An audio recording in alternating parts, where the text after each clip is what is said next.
Yes.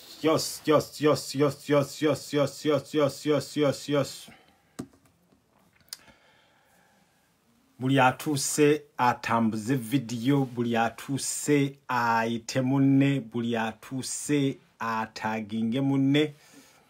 Mbalamusiza mwenna abooluganda mwenna. Mbalamusiza mwenna abooluganda mwenna. Mujye baliko jonna gye mutuusaako engalo. Mujye baliko jonna emirimu gye mutuusaako engalo. Yes. Yes. Buli atuuka ampeeyo shares just 5 zokka. Buli atuuka shares 5, buli atuuka atambuze video, buli atuuka atumbize video. Yes. Simanyi oba ntandikirewa kubanga abasinga boogedde ebigambo, abasinga batypinze ebigambo. Naye bannayuganda bannange mwenna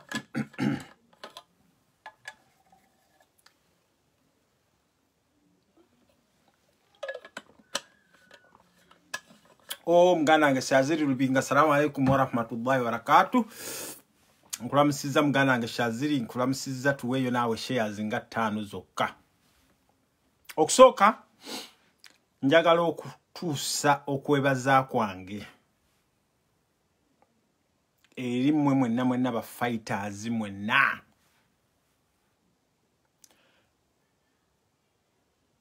Bannange njagala okubagamba nti wabaddewo ekigenda mu maaso.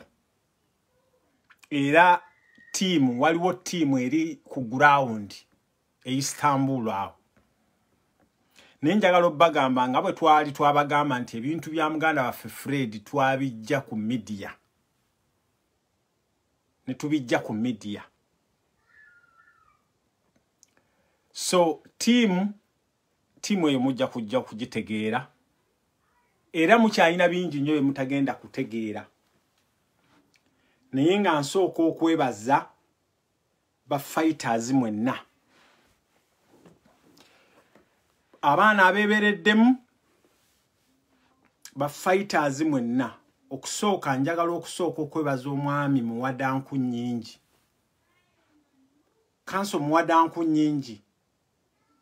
Naye nga sinnaba kwebaza kansooke neebaze Kanso wa Mary.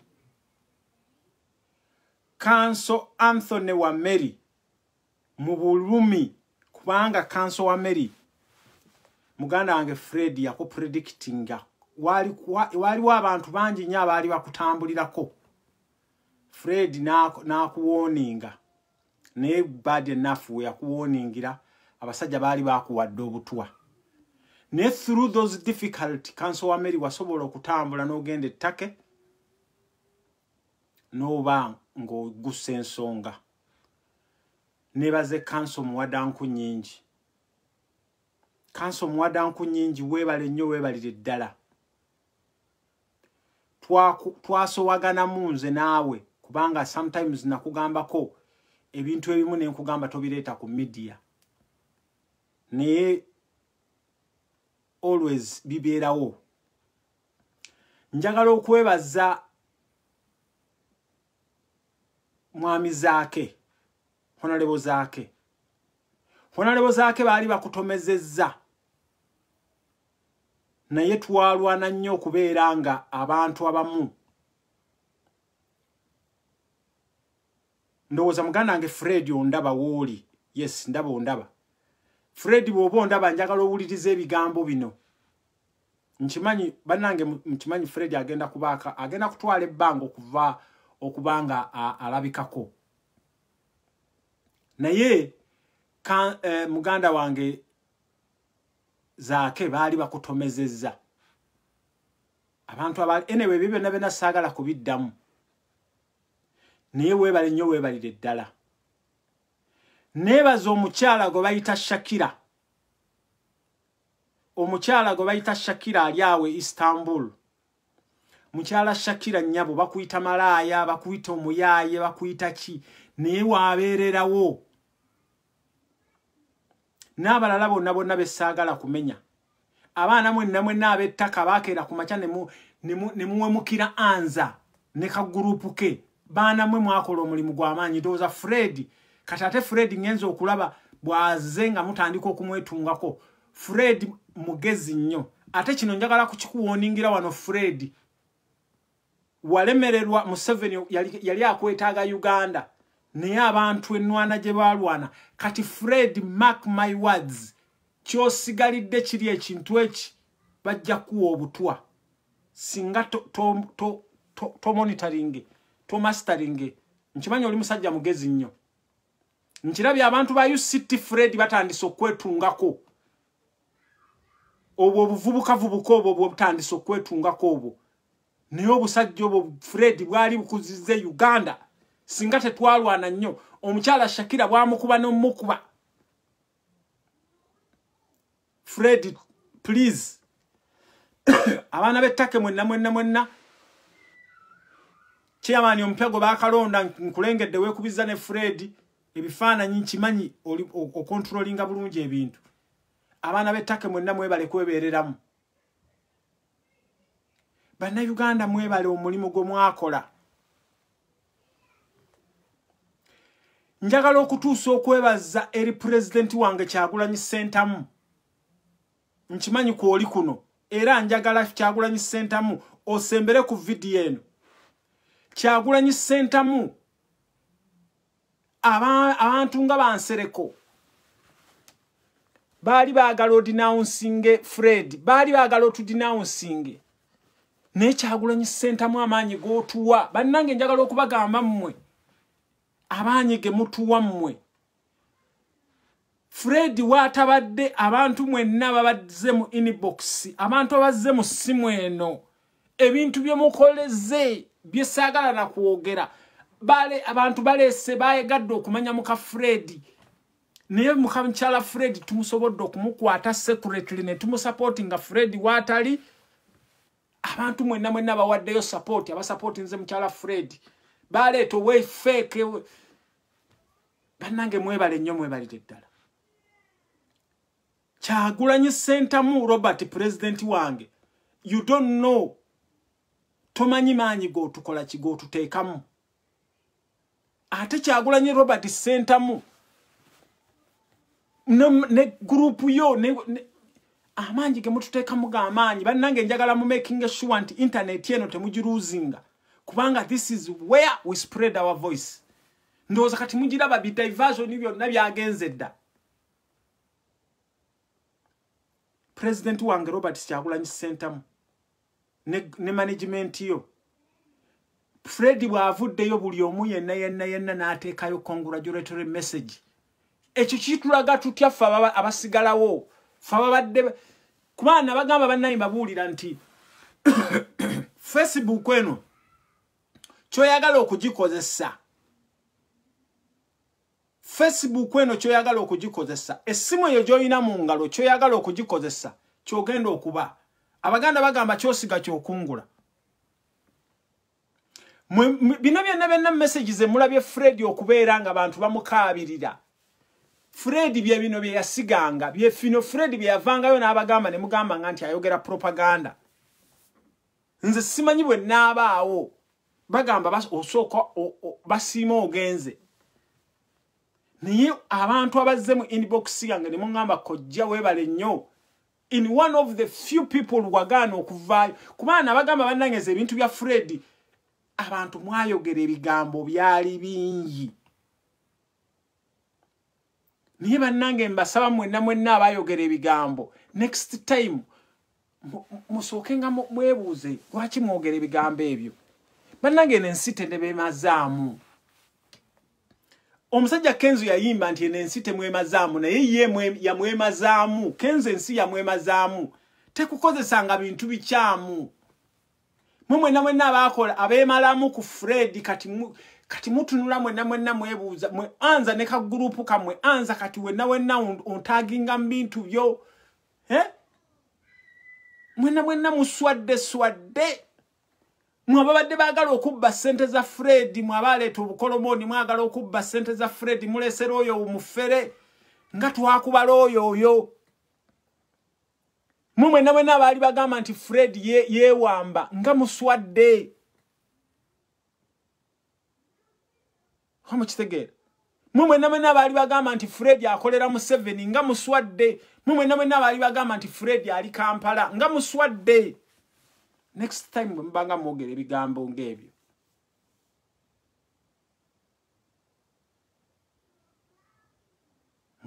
mwerowoozenga bannange bannayuganda kye mutamanyi tuyina president nti atuula ku ssimu ye n'abeera nga buli omu amulaba bw'oyogera eby'amagezi bw'oyogera ebitegeerekeka Kyagulanyi ajja kwa accountinga ne bw'onaabanga ofaanana otya ne bwe banaakuwogerera ebifaanana bitya Kyagulanyi ajja kwa accountinga Fred eggulo message ye bwe yafulumye nze nabadde ku kyeyo abantu abasinga ne mugamba nti mulimba mbo muganda ne mwa sometimes have the benefit of doubt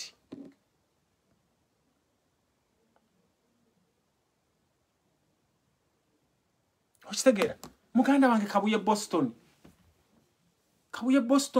mwenna abaana babadde beekalakaasa muganda mwenna ba Twitter warriors Chuvola banga tubagamba nti Museveni engeregeri gye tugenda okumujjako tetugenda kera kumacha tukwate emiggo nga ye bwalowooza tetugenda kera kumacha mbu tukwate mundu nga ye bwalowooza eno ye rabadaba style gye tugenda omukola ki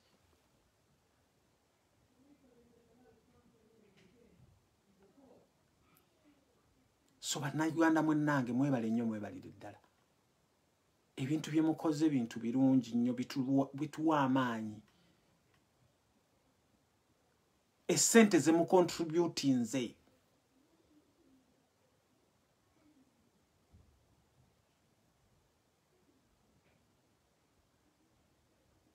Okitegera so mwebale nnyo mwebalire ddala mwebale nnyo mwebalire ddala so muganda wange Chemical Ali tukulamusizza era wootabadde struggle tubadde tugitwala struggle wootabadde tubadde tugitwala era ojja kutandikiraawo based on engeri gye bakutaddemu restrictions ze bakutaddeko so abantu abakyanda mining struggle eno mbatunuulira ne mbagamba nti ebintu bye mwogera temubitegeera abantu abakyalanda mining Kyagulanyi Robert Sentamu mbatunuulira ne mbagamba nti ebintu bye mwogera temubitegeera naye kye mbasaba mwogerenga ebigambo bitono nnyo bwe mubanga mukola actions mukolenga actions ez'amaanyi bwe mubanga mwogera ebigambo mwogerenga bitono nnyo mubeerenga actions zammwe ebikolwa bibeere by'amaanyi nnyo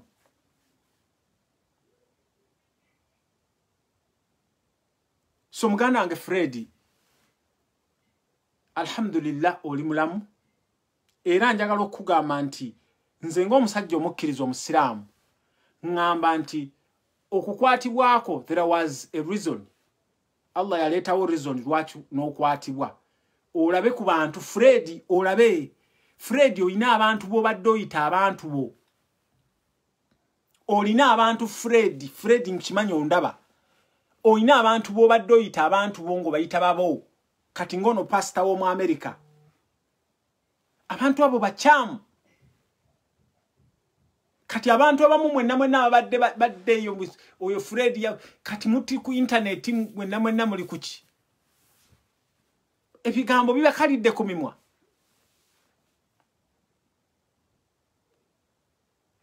Segera so president gwe mulaba president gwe mumanyi tasuulirira basoojazi be era gwe wenna ali eyandaba bw'oba omanyi nti ekintu kyokola kya magezi kubanga njagala obbagamba ate especially mu ab'omu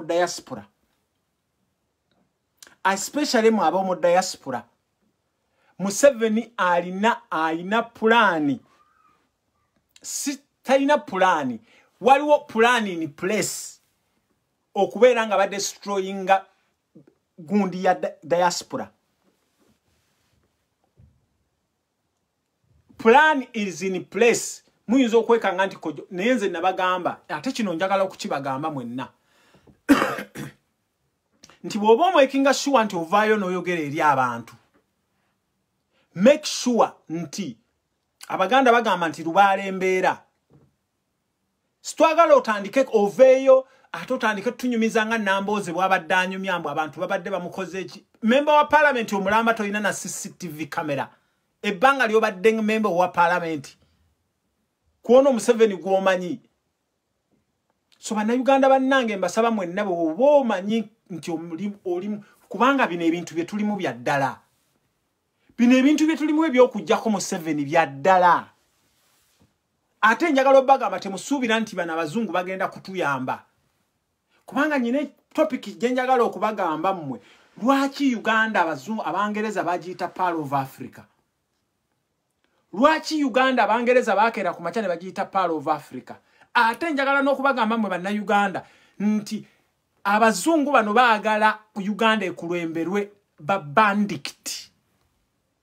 Abazungu bano bo babeera happy nga Uganda ekulemberwa abantu abatalina ba mulamwa nga ba Museveni. Okitegeera kubanga yakeera ku makya n'asayininga ho email wali amafuta n'agabayo because he doesn't know the value of amafuta. Bano abantu njagala mu batunuulire, they don't have tebalina reason ne bwaba boogera. Museveni mwamuwulidde wano bwe yabadde ayogera n'abagamba nti ye talina muntu gwe yeeguya because he has everything. Museveni, what do you have? Tell me. If you don't have, if you can't manage Uganda, what do you have?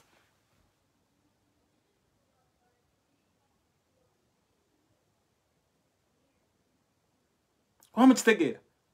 So, njagala okubaga saba mwenna abaogera ku topic, abaogera ku politics.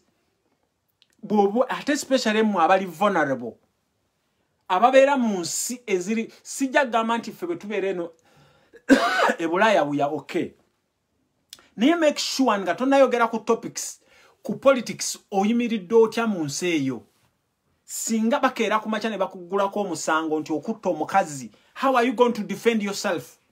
Omusajja mumulabye Fred Lumbuya Abaganda bagamba nti akwagalize komera.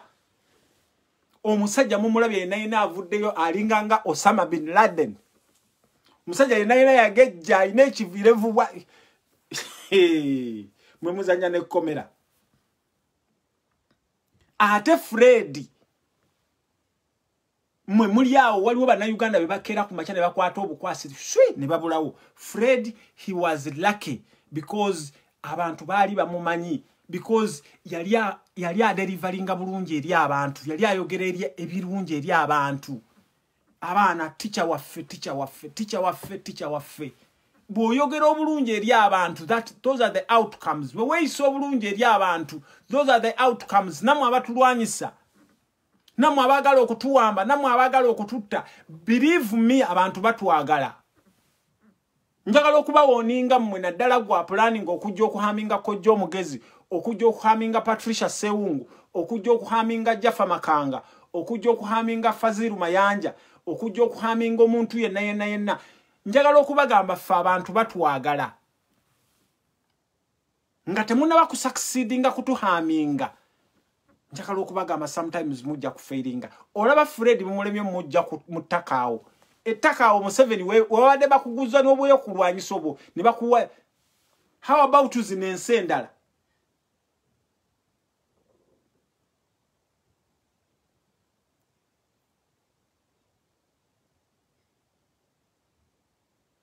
Okisegera wama weekolere kaimoji wenna akoze ekyamaanyi wano. Njagala weekolere kaimoji wano. Njagala osharinge video eno ogitambuze. Njagala obagamba mmwe bwe tulwanyisa mmwe. Ekisooka tubamanyi, we know you. We have done a risk assessment. Basajja mmwe njagala okubagamba bakolako risk assessment. Ebintu bye mugenda okukola. Kati imagine president mwakedde ku makya mwamuwulidde, mubadde bulina kumupulaninga. nga mupulaninga okubeera tukimanyi kati wano muhozi yavuddeyo n'agamba musimanya waliwo ekibiina ekyobuyeekera we think further mubate we mukoma okulowooleza ffe we tutandikira ene generation eno gye mulina ffe we are approaching 50 years nenjagala obbagamba behind us waliyo generation ya 40 waliyo generation ya 30 waliyo generation eyo generation is going to be very difficult njagala okubawoninga omusajja wa dereva go mwabadde mugenda okugula mbu ajaleeta ebyokulwanyisa abireeta ekamooca kye yakubidde president essimu n'amugamba ebintu byonna bye mupulaning okukola we are far away ahead of you kukitegera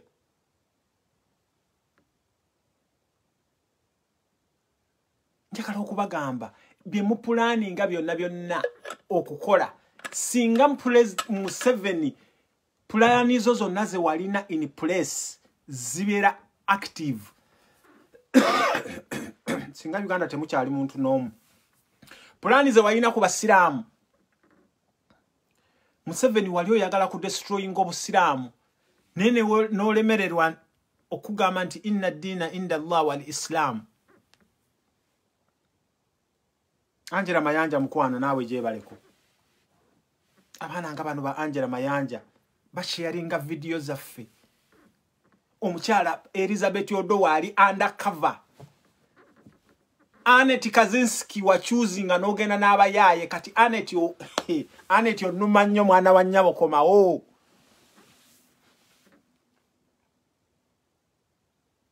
Mujumba Emmanuel Sebo naawe eradde bannange kino ekintu kye tulina kya ddala temuggwamu maanyi kino ekintu kye tulina kya ddala ddala kyo therefore tulina okubeera abaddala naffe kubanga eno successfulness gye tufunye y'amaanyi nnyo. Njagala okubagamba bannange mwenna abali mu diaspora naddala abali mu America. Mu America awo eri abantu bangi nnyo abazze mu America awo. Era abantu bo mu America mwegendereze. Nenjagala okubagamba nti we are very smart. Okuyombagana okugenda maaso awe Boston kwe mulimu. Njagala okubagamba abantu be Boston, abantu bo mu America, please come to order. Abantu bo mu America, please come to order. Komiti ya mweno nga bwe ngendo gisoma wano. Please abantu bo mu America. Njagala muwulirize bulungi nnyo. Mukyala Dorothy Stewart. Mukyala Agnes Kaziba. Mwami Tone Kaziba. Mwami Derek Mubiru. Mwami David Kirabira.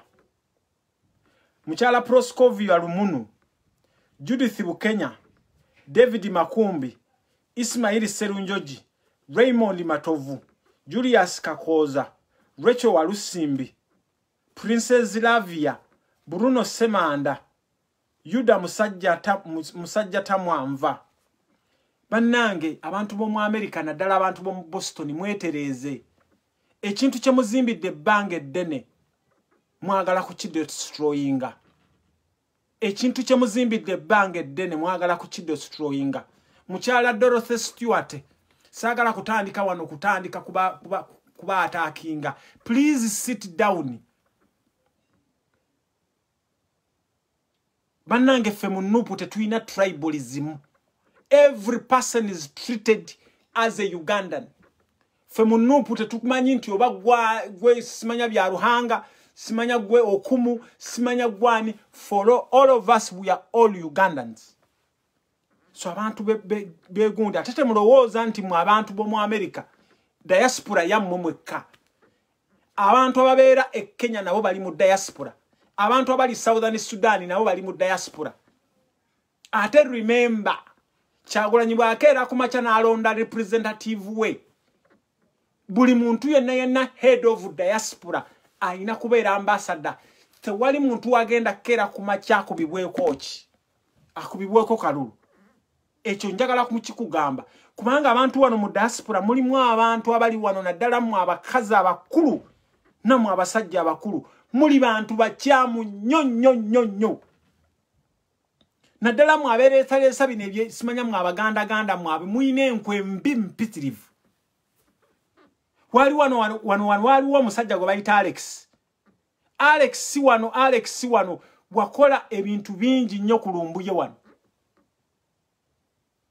mwali mwagala Lumbuye bamufere ekintu ekyo kyabakoze ebintu bingi nnyo wano Alex wavaayo wano n'okwata amanya g'abantu wano ng'olimbalimba abaana mbusimanya buli muntu yenna yali injured mu elections simanya abawe particulars abaana abasinga bonna mwabakwata simanyi bantu mmwe kyembasaba muve ku njagala kyembasaba muve ku David Louis Rubongoya muve ku David Louis Rubongoya kubanga omusajja oyo akoledde president waffe ebintu bingi nnyo David Louis Rubongoya tewali akita kimanyi nti yalike wa Museveni ate njagala bagamba in politics alinga mukazi obeera lake n'osanga omukazi nga tebannamuggyako katebannamukola ki politics alinga nga falling in love obeera lake okusanga omuntu ali virgin fenna mu politics fenna fe boolaba wano Besigye yali atubuzaabuza fe boolaba wano abaana mu America abo bonna bakaliimu baani bonna abaana abali mu America abo baali designer abali kati abali mu kudesigningira Bobby Wine be baali ba designingira be gundi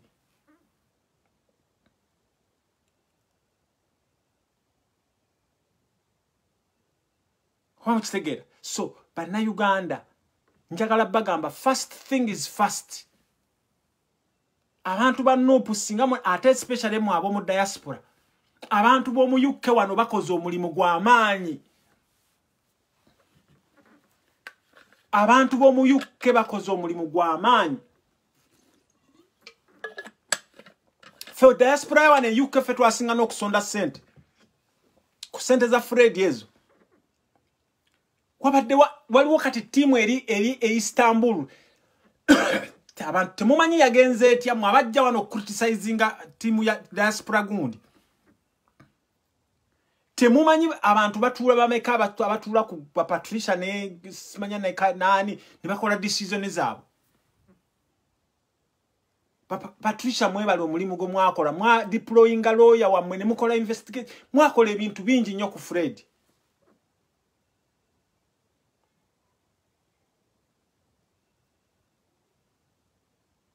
Homukitegera so please mbasaba bannange mwenna abantu bo Boston saagala kutandika kugamba one by one please mutule wansi mutereze ekintu kyammwe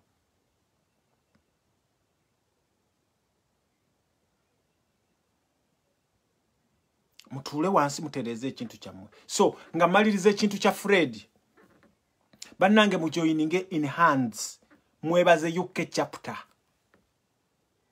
mwenna buli bwowo omanyi nti oyagala Fred mujoininge mukonyere ku kaimoji musindike UK chapter mujiweereze message abantu be UK bakola ekintu ky'amaanyi waliwo abantu abasonda sente abazirya nozirya naye abantu be UK ba making sure nti bakola buli kimu ne bagulira abantu tiketi Madam Sophie simanyi how can I appreciate you Madam Sophie okola omulimu gw'amaanyi ne Fred yakwakunoleginga waliyo baganda baffe babaddeyo munda babadde batusindikira sente ne tuyamba ku family ya Fred abantu be UK bannange mbakonyere kaimoji ba Patricia abo bakola omusango era mwenna bava wano criticizing ba Patricia bwoba criticizing omuntu mujjukire ebintu ebirungi byakoze Femula wano twayombanga ne ba Patricia abo nze ne Fred oyo twayombako ne Patricia oyo Fred oyo gola bayombako ne Rubongoya yamukolamu ne live number ne Rubongoya abaddewo ku Fred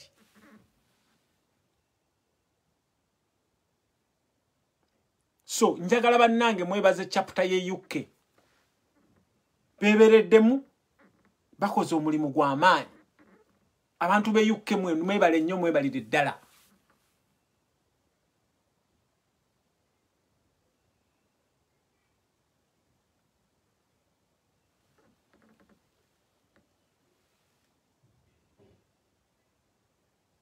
Bochitegeera kale n'olabanga ono Pretty Nash ng'oli mukyala ebigambo byoyogera bambi oli mukyala weewe ekitiibwa Pretty Nash kikirwa kuba weeteekateekako ebinnyanya ebyaki nkuwadde ku time bambi oli mukyala oswaza abakyala bambi oswaza abakyala okitegeera Pretty Nash bambi sijja kublockinga kubanga gwogwana kublockinga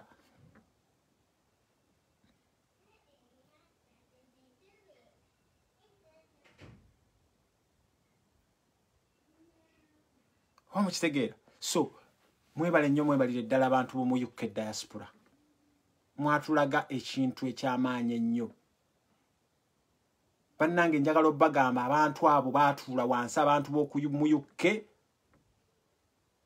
nibagamba no we don't need to give out the money mwebale nnyo mwebalire ddala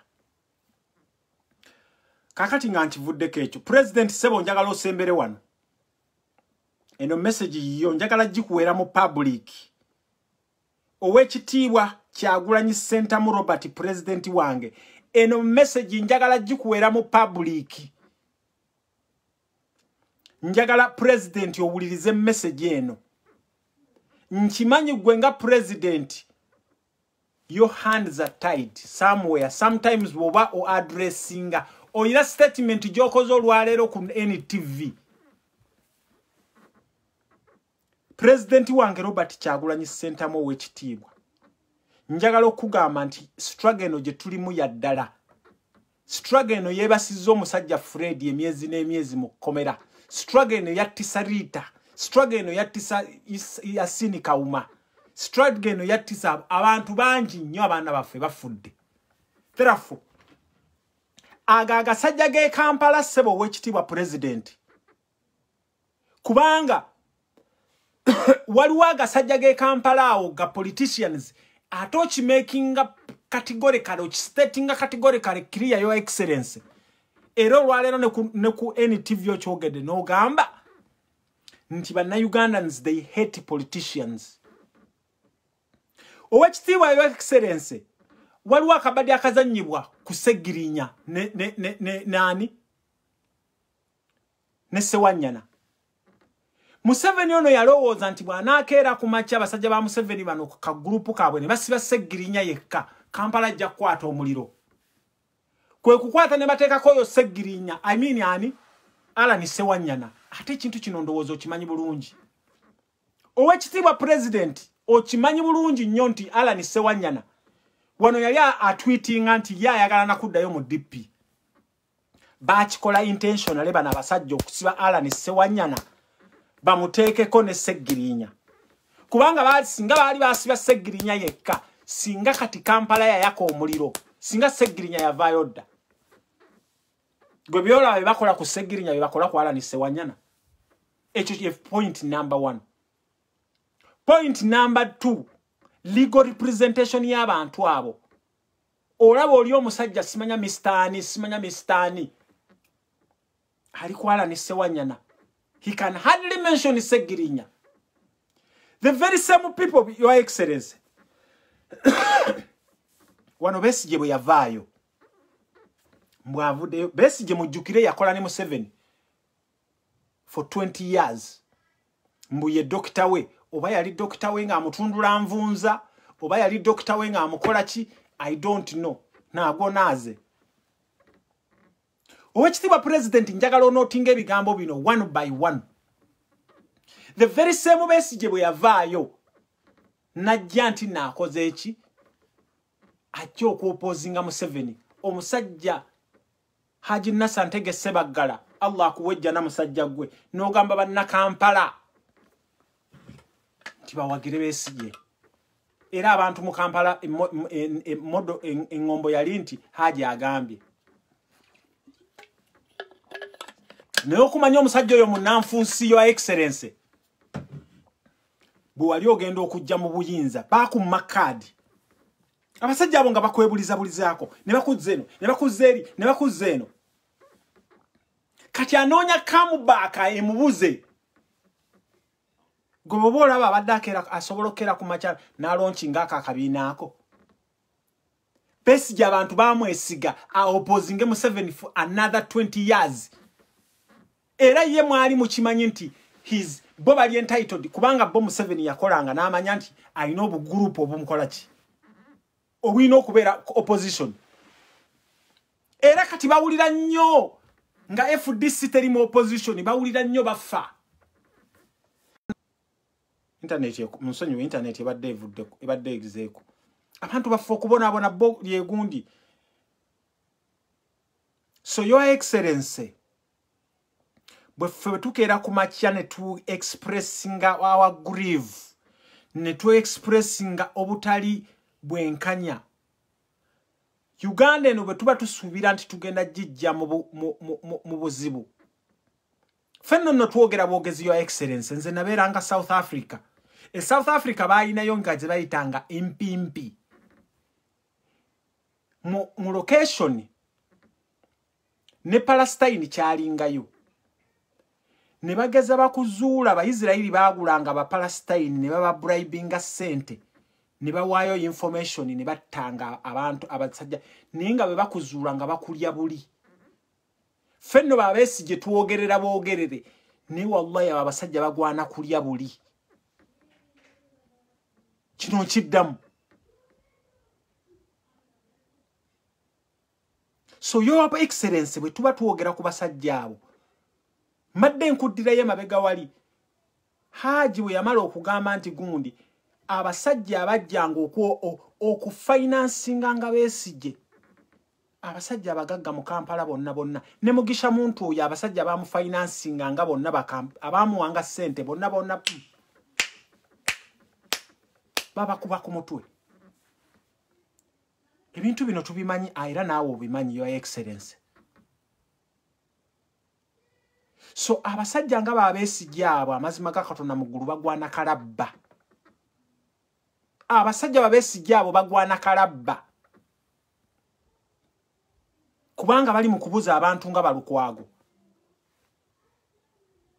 kati gwe bw'oba omulaba kiki kyayagaliza eggwanga ate bw'amalaawo n'atuyita ba idiots sebo n'atuyita ba idiots fe abaana baffe abantu b'osibizza your excellency everywhere you are oyogera ku baana abasibiddwa omakinze sure olobinze abantu abasibiddwa Besigye bukyanga atandika ebyo bikampeyini bye ebyekisirusiru yakatandika just recently mbusimanya waliwo abantu bameka be basibya ku walk to work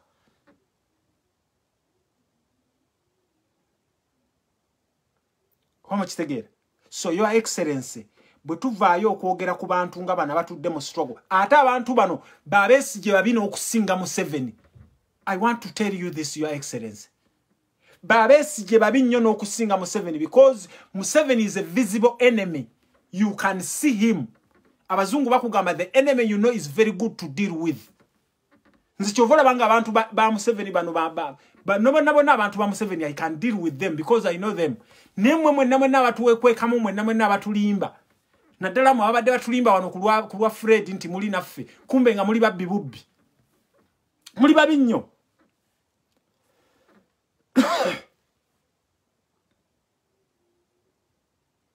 kwa mkitegera muli babi nnyo so your excellency bwe tuba tukeera ku makya ne twogera ku bantu nga bano we are very very very kakati sebo wekitibwa Honorable Namboze ncha investigating ka video ke kano Honorable Namboze ncha investigating ebigambo bye bino byayogedde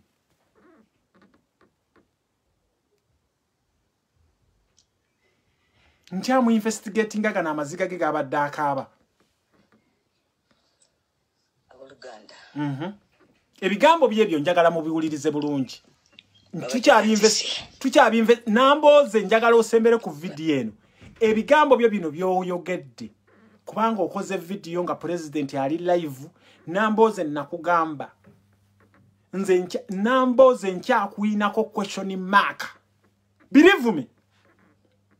Kubanga Museveni okubeerawo kwe Uganda akutenga mwe ba politicians mwe musibyewo. Bolaba group ya Besigye bonna ne ba failures abo balukyamo zibona balukwago simanya balubega mukaako simanya bani wallahi bo batunulira. Namboze I'm still investigating you. Ne one day na mujja kujja mu ngambe. Hallelujah baba debansi.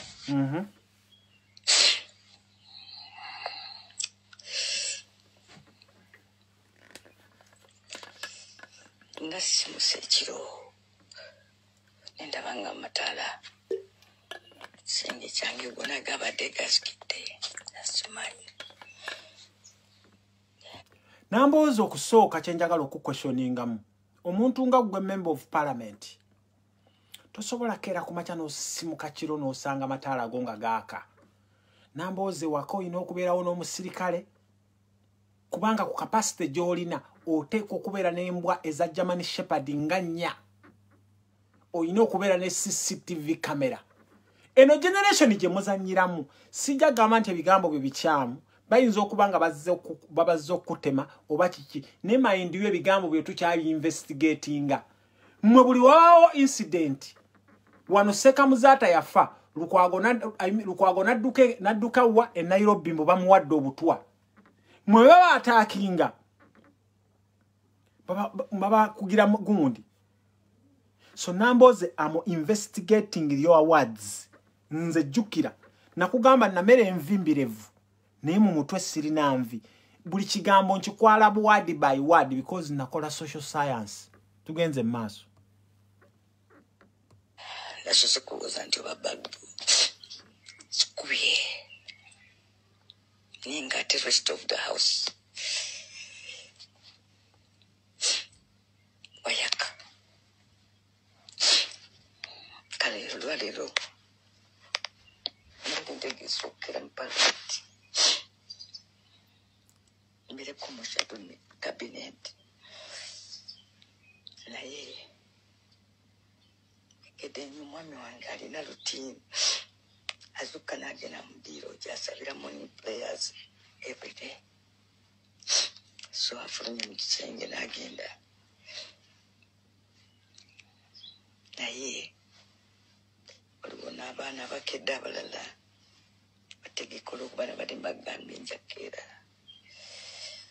kibatategedde nti abantu ba mutemu yabadde yayingidde kikomera kyaffe ng'ayitewa neighbor kubanga neighbor wange yalina olujja lutono sa ekisenge wakati we ne wange sakizimba asobola okuba nga asobola okukozesaako compound yange naye omutemu gye yayise badde ntudde mu kisenge awugguliri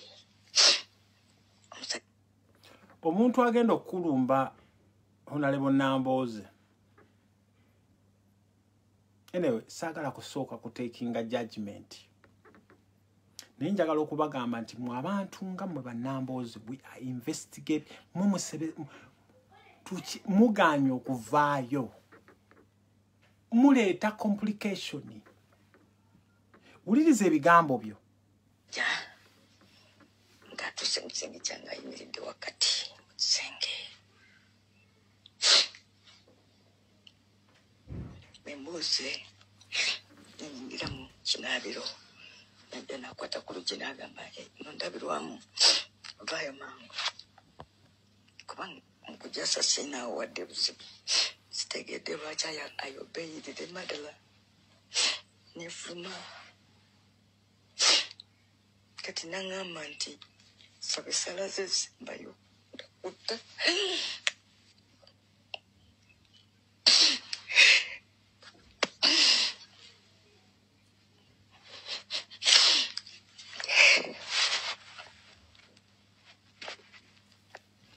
Anyway, waliwo kye tuyita an incident fe abali mu social care tuina kye tuyita ABC report. Bwobo o reporting an incident. What kati numbers kiche kya triggerinzo okukaaba. What triggered the numbers okubeera nga akaaba? Can we say those are crocodile tears? I don't know. I don't want to take judgment. Nemwanyina ze numbers. Nze jukira okuva lubaako kuba mu parliament. Nakugamba numbers lwaki bwe bakukuba mu parliament. Lwaki we wali olinya ennyonyi e Uganda ng'ova olinya ennyonyi ogenda Entebbe. Walinya ennyonyi bulungi nga toyina na muggo. Nebe watuuka mu America n'otuuka n'oyingira mu trolley. Namboze nkyakulinako investigation nze gwolaba wano kojja omugezi. From that incident ya parliament jukira nkyakulinako bakukuba batya bwali ove Uganda. Nkujukira ebifaananyi byombiri nango olinya ennyonyi nga toyina wadde muggo. Bwatuuka mu America bwalandinga ku airport tewavaako ku nnyonyi tewavaako na wheelchair. Manyi wawe wafunira wheelchair. Wheelchair wagifuna ngo maze okufuna CT scan. So numbers ebintu byokoze mwannyinaze. Mbadde saagala byononeke mangu. Ebintu byokoze okoze ebintu bingi nnyo. Mbadde njagala mu retiring kubanga mwete next kundi temugenda kubeerawo. Naye mu holdinze nnyo. Holdinze nnyo. I don't know why. Era abantu abasinga nga mmwe Besigye mukwano gwammwe nnyo. Omuntu bw'ayogera ku Besigye mujula mufa. Muwulira mufa. Muganye okuvaayo. Mukwatagane ne Kyagulanyi. The only thing kye mwagaza Kyagulanyi mwagaza bifo. Mwagaza kubeera ki. So namboze sagala kuwangalako. Njagala mwannyinaze bakugambye nti okomyewo kulada yange. Namboze okomyewo mu bitabo byange. Ba investigators bange bagenda kubriefinga bulungi nnyo okuvanga nkugambye jukira tukulinako bulungi. Jukira nze ne Fred Lumbuye twakukolako wano gundi.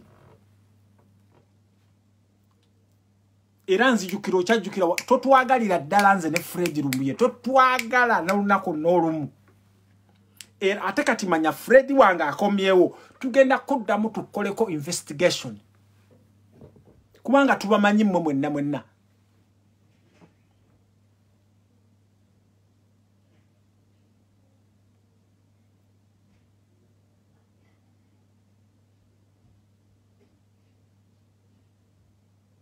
Okitegera.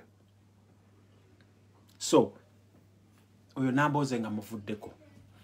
Njagala muntagingire ba member of parliament mwenna aba NUP abali mu beba employing okubeera mu committees. Ba member of parliament Mwami Joel Ssenyonya I communicated with you. Zaake Francis Butemi na communicating ezda naawe ninjagala buli muntu awulira message eno agitwale ku member of parliament wa NUP. Njagala okubagamba kati muli threat. Museveni yavuddeyo n'akola statement. Omanyi Museveni mu ebigambo bye byayogera. Abasinga mugamba bugambi nti oyo mukadde byayogera tabitegeera. Naye Museveni yagambye nti abantu abali enguzi abamanyi. Naye akyalinze kufuna bwino. Amala abakoleki abakwate. Statement Museveni gye yakoze. N'abagamba nti abantu abali enguzi mu bukomitiizi obwo bwa parliament abamanyi naye akyalinze kufuna bwino. Bannange gwe wenna member of parliament wa NUP ng'olina ka committee konna k'oliko. Sente zigenda kuyitinga neyo gye muli eyo. Naye baana ba mama bwe munaageza ne mukwata ku sente ezo Museveni ajja kubasiba. kubanga muli threat gyali mwenna ba member of parliament aba Nuupu mwegendereze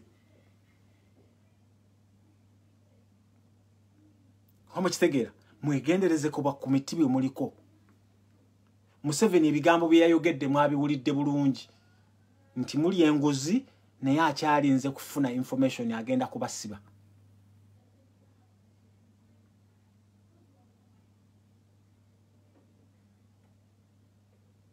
homo kitegera ekyo nkimaze ekyo nkimaliriza nga mmaliriza abantu abava mu Eastern Uganda naddala bava e Busia Malaba abantu abava e Busia ne Malaba eno message yammwe mugenda kuta ekibbattaka kigenda kweyongerewa mmweyo kubanga waliyo ebyobugagge ebyazuuliddwa side eyo era ntegeezeddwako nti omwami Salimu Saleh mwami Fred Gwaito Musomali apulaninga okubeera nga arisetolinga e Busia waliwo minerals ebyobugagge byazuuliddwa era n'omwami Muhoozi Kanyerugaba bali bize kati bali mu kugoba abantu ku ttaka abantu b'e Busia mwegendereze mbagambye ebyammwe bibi baina mission baina minerals gye bagudde waawo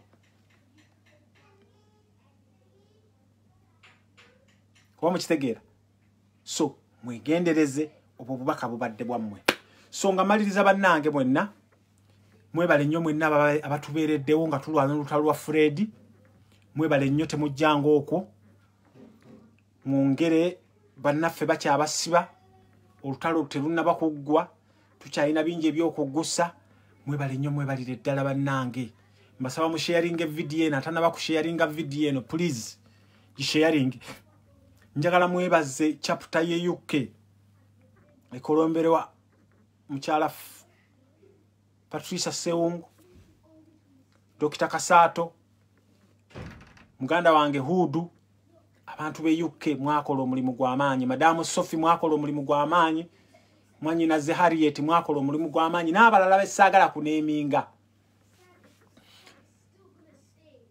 muganda wange Fred Lumbuye buno bubaka njagala obutegeere mbuku communicatinga wano ffenna abantu abali kuno tuliko abantu 100 wootabadde tulabye ebintu bingi muganda wange Fred Lumbuye sometimes abantu abamu tobeesiganga kubanga abantu be waweesiganga ate abamu be baali bakuliddemu olukwe so alhamdulillah Allah akuyambye n'ovaayo era twebaza Allah era aluta continue the struggle goes on president wange Sebo nkwegayiridde tuleke Besigye tumukekeggule kubanga Besigye talina kyayagaliza bannayuganda okujjako bannayuganda okubeera nga babeera mu buwambe Besigye is a multimillionaire so Sebo tuleke tumuleke nkimanyi gwosobola gwenga president naye feka tuleke tumukekeggule tuleke tumukalakate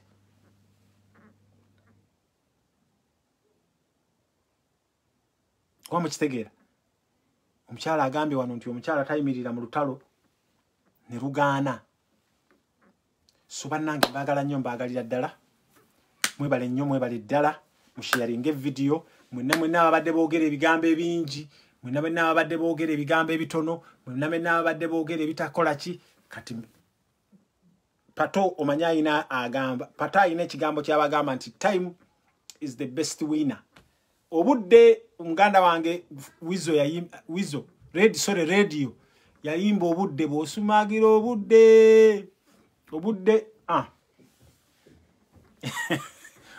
omwana agambye mbu dokita w'ebikuba Besigye kale kakati ndowooza kampiteyo abantu nga 2 3 tujubileetingemu wano kamala okuteekayo wano kanamba abantu batuweeyo 2-3 abantu 2-3 kamala okunoonyayo ku bantu wano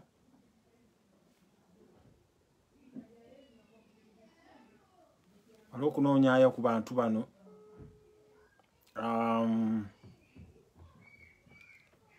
nga 2-3 kandabe 2-3 byalwalo bemmanyi oba ono waali oba taliiwo alabika taliiwo otaliiwo mala okunoonyayo omulala wano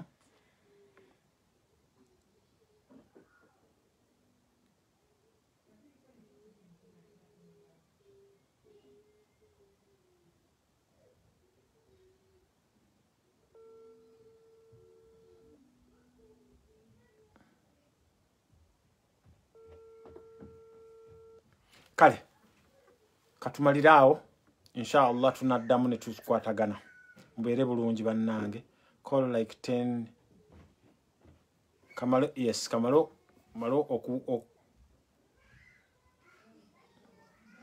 bannange nkulamusiza mukwano hello wanji mukwano soko jeko TV oba radio emabegaawo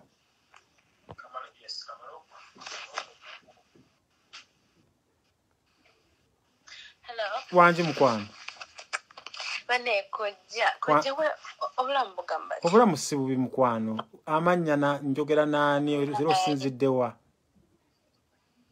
nze sinziddewa Singapore bampita Joani naye ndi so happy okulaba banaye nga lumbuye banaye ticho afavuddeyo banaye bibadde bingi banaye badde batuvuga speed naye kavuddeyo oli Singapore tunawe koko banaye ndi Singapore bannange sawa mekaawo bale ezo zino sawa zigenda mu sawa 7-8 ogw'ekiro bambi niba naye webaziza ab'eUK nange ne mpulira ennaku neŋŋaba ne kale bonna beebale n'enaffe bane batuta Warriors nga tulwanye bannange mwebale mbagambidde ddala mwenna ne mbagamba mwenna nga tulwanye naye bambi agira akulikayo bannaye obula oyo nambozi wabula agira atulekamu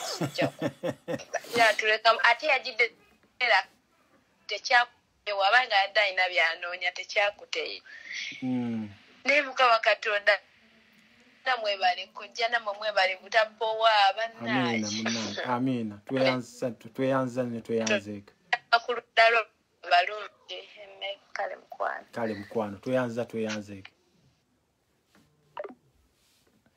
kale njagalayo callers nga 2-3 bannange Leah Chris bannange ayagala akube namba yiyo njitaddeko bannange mukuliseeyoko mukuliseeyoko muganda waffe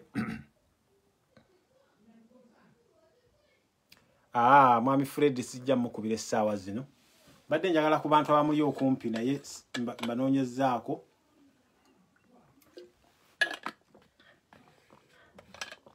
sibakola ki bannange ali ku ssimu abali ku ssimu mala okunoonya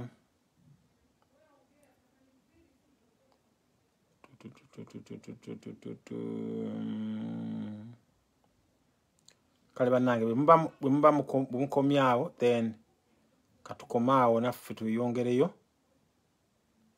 katukomaawo ndowooza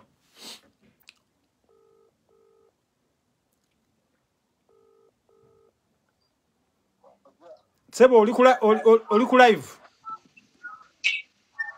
kuweera Sebo mbadde nkulabeera Sebo webale kuweereza kale Sebo lwakuba ebitundu ebisiize sibiwuliriza kati nsooka otangaazemu mu kyannambooze no ekyannambooze ekyo Sebo mbadde njagala message gy'otuwa ku muganda waffe Lumbuye obubaka bw'omuweereza na kiki kyolabye ekikuyigiriza okusibwa kwa Lumbuye kuno kikikuyigiriza ekikuyigiriza okusibwa kwa Lumbuye naye abawuliriza bonna tukuutira tica emikwano n'abantu batrustinga alina okumanya omuwendo gwe gwalina alabika abadde teyeemanye Buzito gwe ne Lumbu azitowa nnyo kirabo ky'amaanyi nnyo eri struggle era kyetumusabirira entanda yokka we yakoma tazikiza bwe kaba kasukaali ayongeremu bwongezi tubadde emitima gitwereeze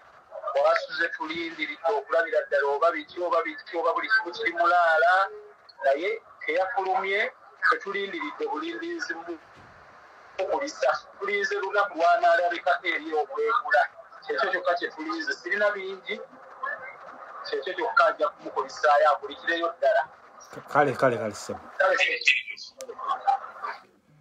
kale bannange mubeere n'olunaku olulungi nange kambate katuddeyo ku underground inshallah mwebale nnyo mwebalire ddala mbaagala nnyo mbaagalira ddala